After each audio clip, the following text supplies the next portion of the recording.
Gregory, and today I'm going to be talking to you about my morning devotional time, what I do and how I structure it. This is a part of my morning routine which I absolutely love, and if I don't get to do it, I feel like my whole day is just not the same. If I have this time in the morning, then I feel like I can take on the day, I have put God first, and I feel better equipped for whatever might come my way that day. But before I show you all of the resources that I use, I will just talk to you about how I get ready for my morning devotional time. So the first thing that I like to make sure that I do is that I am warm and cozy, so whether that be wearing my dressing gown or have a blanket handy, and make sure that I'm comfy. And then I make sure that my heart is ready. I'll just take a few moments to just be quiet, just to pray, and just to get my heart ready for what I'm about to read. I will ask the Holy Spirit to guide me and to teach me as I'm reading, or I might stick on a worship song and just worship, just because I feel like once I've had that kind of quiet time or that worship time before I dive into my Bible, it makes it so much easier to get into it. Where if I just open it and try and start reading, I don't feel like I learn anything. I feel like I just rush through it, and it's like I'm trying to tick a task off the list rather than actually spend quality time. So first things first, I want to show you what I use for my morning devotion time. There is not a lot of resources that I actually use, but I will go through them with you just to show you what they are. So the first thing that I have is my Bible, which is dropping to bits. I've got loads of Bibles, but I always find myself going back to this one, and this is the one that I like to use on my morning time because it's the one that's most well loved, most cherished, and I just feel comfortable scribbling in it, highlighting in it, sticking post-it notes in it, and it's got all of the tabs set up and everything, if you can see on the side. I just find it the easiest to use, and I love that it folds back on itself. It's kind of like my comfy Bible, if there's such a thing. I've got the same Bible in a hardback version because the cover obviously fell off this one, but I just don't find it as easy to use. I don't know. So if you've come over from my Instagram account, hi, hello, thank you for following me on Instagram and then moving over to YouTube. I really appreciate it, and I know that you often ask which Bible it is I'm using on my Instagram account, and most of the time it is this one. So this is the Illustrated Study Bible. It does fall to bits. I've got washi tape like all over it because the pages do fall out, but I just stick them back in with washi tape. I have no problem with that. But yeah, so it's the Illustrated Study Bible, NLT version. I do recommend having a King James version as well because it's closest to the original translation. If you want to go in a really deep Bible study, I've got one of those upstairs, but I tend to just use the Bible Study app if I'm wanting a quick look at different translations, but the NLT is the one that I personally prefer to read. I know that people have different opinions about different versions, and that is absolutely fine. You choose which one is best for you, but I personally prefer this one, and then, like I say, look up other translations when I'm doing a proper study. So that's the Bible that I use, and then I also have a moleskin notebook here which I just created my own prayer journal inside of. I really wanted the Coffee and Bible Time prayer journal, but when I added it up with the shipping cost, because it has to come to the UK to reach me from America, it was something like £75, and I was just like, oh, I cannot justify spending that on a prayer journal, so I just made my own. So yeah, I've just kind of created a front cover, and then I've got different tabs. So I've got a praise section where I just kind of write out song lyrics and any praise moments that I have. Then I've got a confess section, and I just put post-it notes in here with things that I need to confess and work on. And I've got a little bit about repenting, confession, all sorts in there.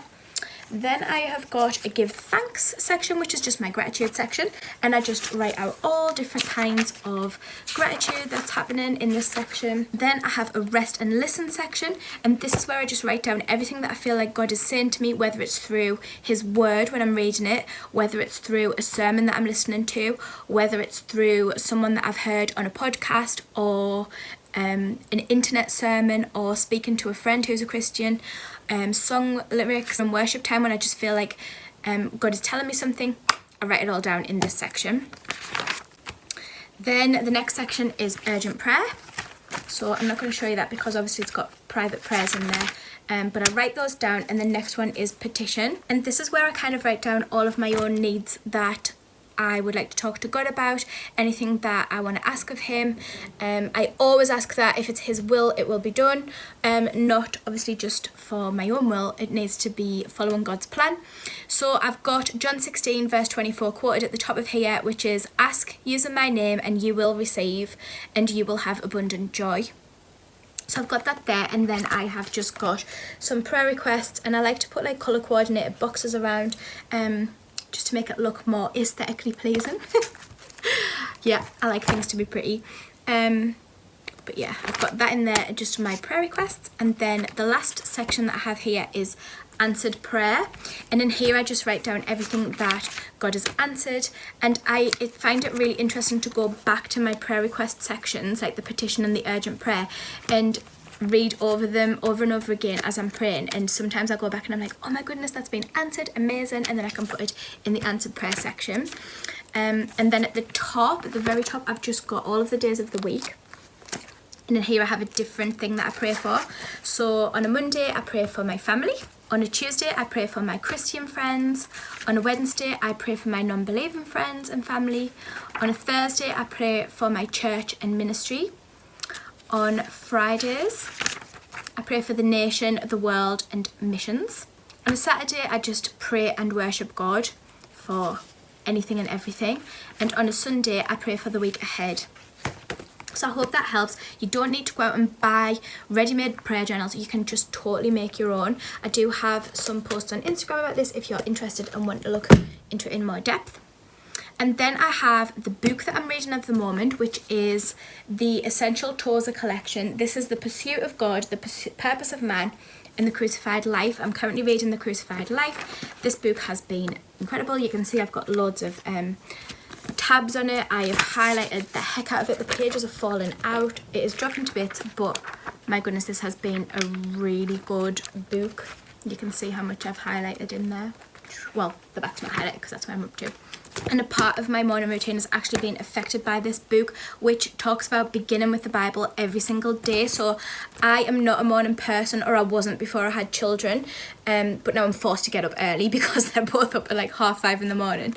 But I would usually do my Bible reading at night, which is fine and when I found it most enjoyable to do. But I realised that starting my day with the Bible prepares me for the whole day so much better, and I take it in more if it's the first thing that I do. So what I try and do is when the boys wake up, I get their breakfasts ready, and when they're both sitting eating their breakfasts, I'll stick something on the telly for them. I do have the Minnow app, and they watch that. There's lots of kind of Christian content on there, and while they're doing that, then I will do my Bible reading, and that's when I just get my Bible out. I've got my cup of coffee or my cup of tea or whatever I fancy that morning, and I'll just sit and read. And I think this is a really good role modelling as well to the boys, because they can see that that's what I'm doing, and they can ask me questions about it. And yeah, I just think it's a great way to start the day and for them to see that that's what I'm doing. And then I will talk to them about anything that I've learned. We will say our prayers and we'll finish breakfast, and then we will go on with our day. Then the last things that I have is my pencil case. This is full of mild liners and pens, and I love the mild liners for Bible highlighting because it doesn't bleed through the pages. And then I have a journal. I've got loads of different ones, but this is the one I'm using today. And in here I just jot down anything like scriptures that I want to memorise, any thoughts that I've had, or anything that comes to mind. I will just jot down in here, and it helps me remember things. And I don't have time to start memorising Bible verses on a morning, so I'll write them in there, and then I can come back to them at lunchtime or on a night time. So that is all of the resources that I use. When it comes to actual Bible study rather than just Bible reading, I will wait to do that until Ryan, my oldest, has gone to nursery, and Thomas, my youngest, has gone to sleep.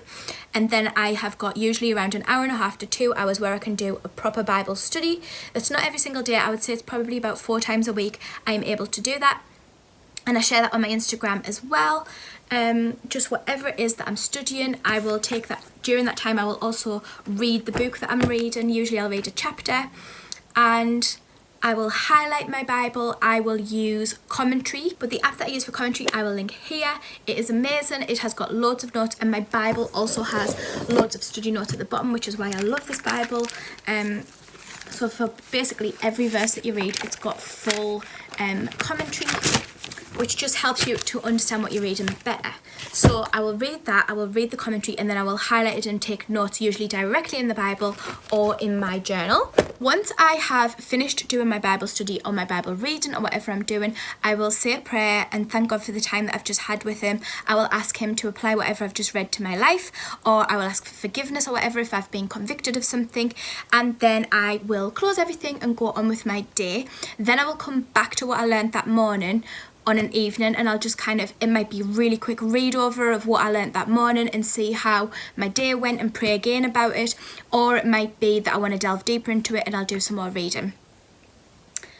I really hope this video has been helpful. Thank you so much for watching, and I will see you in the next video. Don't forget to subscribe. Bye for now.